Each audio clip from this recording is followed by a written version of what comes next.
அச்சச்சோ, கூட்டு குடும்பமா இருக்கும்போது என்ன வேணாலும் சமைக்கலாம். ஆனா இந்த தோசையை மட்டும் செய்யவே கூடாது. ஆனா என்ன இருந்தாலும் குடும்பத்துக்காக பார்த்து பார்த்து சமைக்கிறது ஒரு சந்தோஷம் தானே. இந்த சந்தோஷம் நம்ம எல்லார் வீட்லயும் தொடரும். அண்ணா, தோசையை இவ்வளவு ஆச்சரியமா பாத்துட்டு இருக்கீங்க?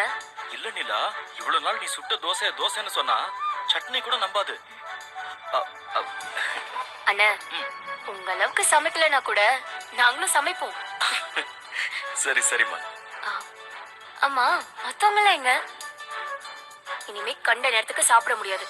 மணி 8 ஆச்சுன்னா ஒன்னாதான் சாப்பிடணும். இத்தனை நாளா ஒரே வீட்டுல இருந்தாலும் இவங்க வாழ்க்கையில அமைதி இல்ல. காரணம், இவங்களுக்கு வேண்டிய அன்பு பாசம் சரியா கிடைக்கவே இல்லை. இப்ப இந்த அன்பும் பாசமும் நம்ம எல்லாருக்கும் தொடரும். எங்க பாத்திரத்தை நானே கழுவி வச்சுப்பேன்ல, யாராவது பார்த்தா என்ன ஏதாவது சொல்லுவாங்க. பாத்துட்டு போட்டோம். என் பொண்ணடிக்கு நான் ஹெல்ப் பண்றேன். இந்த முத்துவை எவன் கேள்வி கேட்பான்? தயவு செஞ்சு நீங்க போங்க. சொன்னா கேட்க மாட்டேன். சரி போறேன்.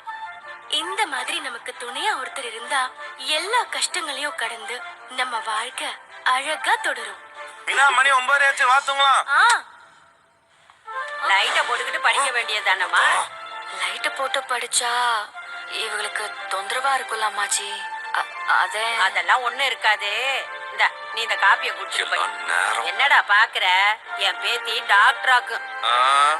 ரொம்ப எவ்வளவு கஷ்டம் வந்தாலும் நாம நம்ம கனவுகளுக்காக தைரியமா நின்னு போராடினா இந்த உலகமே நம்ம வழியில பின்தொடரும். 8 to 10 வரை உறவுகள், உணர்வுகள், கதைகள், கனவுகள். இனி